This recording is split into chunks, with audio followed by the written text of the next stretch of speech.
પ્રભુ તારા અનંત ઉપકાર છે, ઉપકાર તમારા ભારે રે હે શ્રીનિવાસ. Count your blessings. શું ફરિયાદ કરતા રહો છો?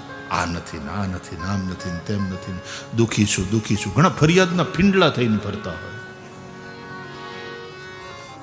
ભગવાનનો આભાર માનજો. જે કંઈ છે એના માટે ઈશ્વરનો આભાર. તારી કૃપા, તારી કૃપા હે નાથ, તારી કૃપા.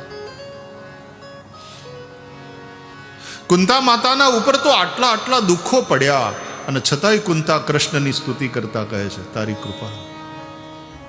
હે દ્વારકાધીશ, તારી કૃપા.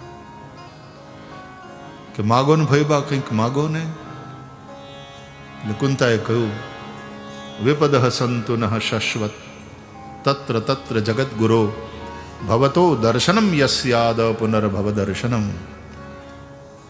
તમારા જીવનને દુઃખોથી ભરી દો દ્વારકાધીશ. એ માળિયા હું માગો છો? કે હા, દુઃખથી ભરી દો દ્વારકાધીશ મારા જીવનની જોડીને. કેમ? કે મેં જોયું કે જ્યારે જ્યારે અમારા ઉપર દુઃખ પડ્યું ત્યારે અમારી રક્ષા કરવા માટે દોડીને તો અમારી પાસે આવ્યો. આ દુઃખે તો તારા દર્શન કરાવ્યા દ્વારકાનાથ. અને તારા દર્શન કેવા? અપુનર્ભવ દર્શનમ. એકવાર જેને દર્શન થાય પછી એને બીજી વાર સંસારમાં આવવું ન પડે. મોક્ષદાયક તારા દર્શન છે. દુઃખમાં તારી યાદ બહુ આવે, સુખમાં તો ઘણીવાર અમે તને ભૂલી જઈએ છીએ બાપ. વિપદ સંતુ ન શાશ્વત. અમારા જીવનમાં હંમેશા વિપત્તિ રહે, આવું કુંતા માતાએ માંગ્યું.